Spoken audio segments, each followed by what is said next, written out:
वे कहते हैं, महामना मदन मोहन मालवीय जी के लिए मेरे हृदय में पूजा का भाव है, परंतु हिंदू विश्वविद्यालय में भी दाखिल होने के लिए मैं तैयार नहीं था, क्योंकि सरकारी रुपया, सरकारी एड, मदद विश्वविद्यालय को मिलती थी। स्वतंत्र नहीं था वह, पूर्ण रूप से राष्ट्रीय विद्यालय नहीं था, तो मैं किसी विद्यालय में नहीं गया।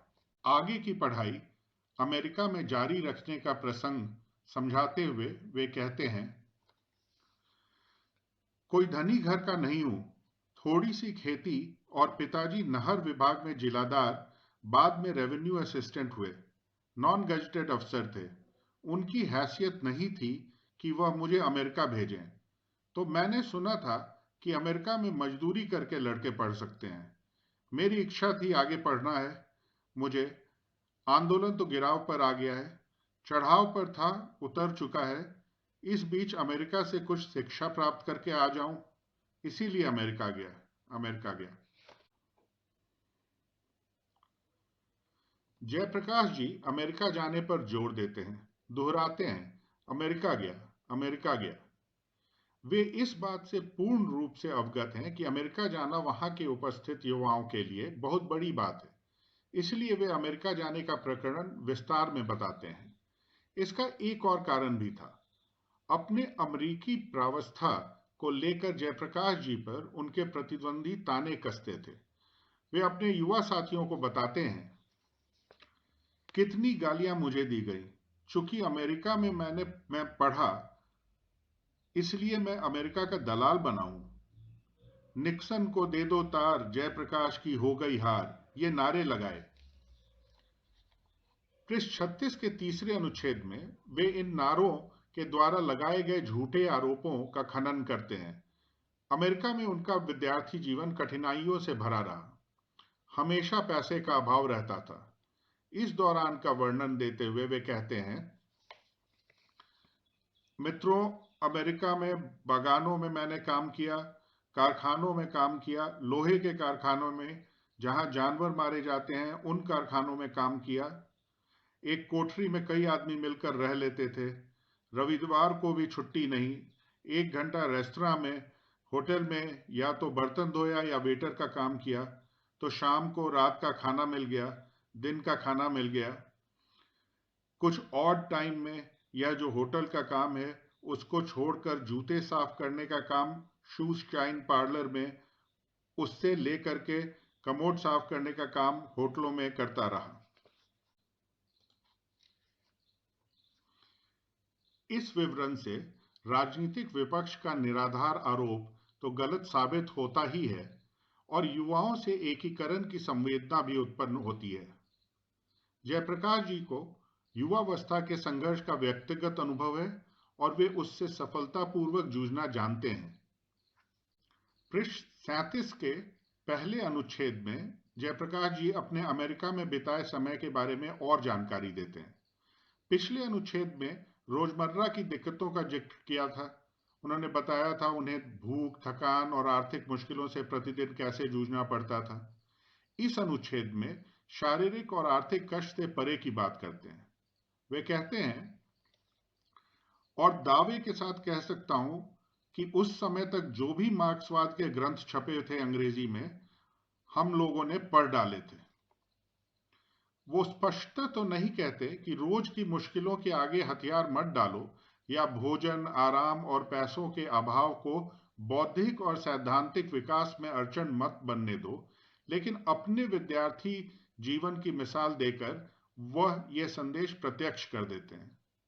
इस अनुच्छेद में वे कुछ 41 साल पहले लिए गए निर्णय का औचित्य भी स्पष्ट करते हैं। 1929 में घोर कम्युनिस्ट होते हुए भी कांग्रेस पार्टी में सदस्यता लेने का निर्णय। 1929 में जब वे अमेरिका से भारत लौटे, तब भारतीय कम्युनिस्ट पार्टी की स्थापना हो चुकी थी, लेकिन वे इस पार्टी में शामिल नहीं हुए। वे कहते हैं, मैंने जो लेनिन से सीखा था वह यह सीखा था कि जो गुलाम देश है, वहां के जो कम्युनिस्ट हैं, उनको हरगिज वहां की आज़ादी की लड़ाई से अपने को अलग नहीं रखना चाहिए। यद्यपि उस लड़ाई का नेतृत्व जिसको मार्क्सवादी भाषा में बूर्जुआ क्लास कहा गया है, उस क्लास के हाथ में हो, पूंजीपतियों के हाथ में हो उसका नेतृत्व, फिर भी कम्युनिस्टों को अलग नहीं रहना चाहिए, अपने को आइसोलेट नहीं करना चाहिए। उनके स्पष्टीकरण से हमें उनके लोकतांत्रिक सोच की झलक मिलती है। वे अपने युवा साथियों से अंधे अनुसरण की अपेक्षा नहीं करते। वे अपने निर्णयों को उनके सामने रखना चाहते हैं, समझाना चाहते हैं कि उनके पीछे क्या कारण थे।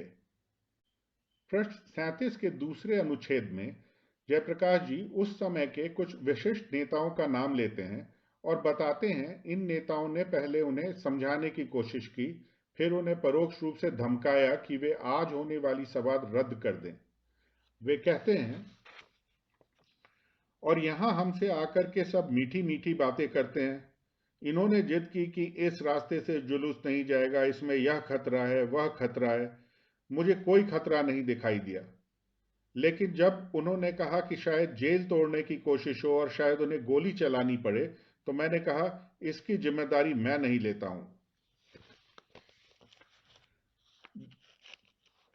इस अनुच्छेद में जेपी की भाषा शैली पर गौर करें। अपने प्रतिद्वंदियों का नाम वे हमेशा बहुत आत्मीयता से लेते हैं। गफूर साहब, चंद्रशेखर बाबू, दीक्षित जी। वे यह व्यक्तिगत निंदा नहीं करते, लेकिन नीतियों की कटु आलोचना से भी नहीं शर्माते।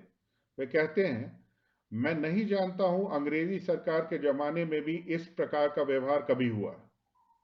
शर्म नहीं आती इन लोगों को, डेमोक्रेसी की बात करते हैं। इस अनुच्छेद में उस समय के माहौल का विस्तृत विवरण देते हैं। प्रदेश के कोने कोने से छात्र आ रहे हैं, किसान आ रहे हैं, मजदूर आ रहे हैं, मध्यम वर्ग के लोग आ रहे हैं, कहीं पैदल आ रहे हैं, कुछ बस से आ रहे हैं, कहीं रेलों से आ रहे हैं, कोई ट्रक भाड़े पर लेकर, डीजल अपना खरीद कर लेकर के आ रहे हैं। जहां तहां रोका है इनको, लड़कों को पीटा है, गिरफ्तार किया है। इससे उपस्थित जनसमूह को आंदोलन से उपजी ऊर्जा का आभास होता है, आंदोलन के व्यापक असर का अनुमान लगता है और यह बात साफ हो जाती है कि मौजूदा प्रशासन उनके खिलाफ है और यह प्रशासन की खिलाफत पूर्णतः अलोकतांत्रिक है। अब हम पृष्ठ 38 के 4 अनुच्छेदों को पढ़ेंगे। पहले अनुच्छेद में प्रशासन के रवैये से संबंधित जेपी की आलोचना और कटु हो जाती है। वे कहते हैं, डूब जाना चाहिए इन लोगों को, ऐसी नीचता का व्यवहार।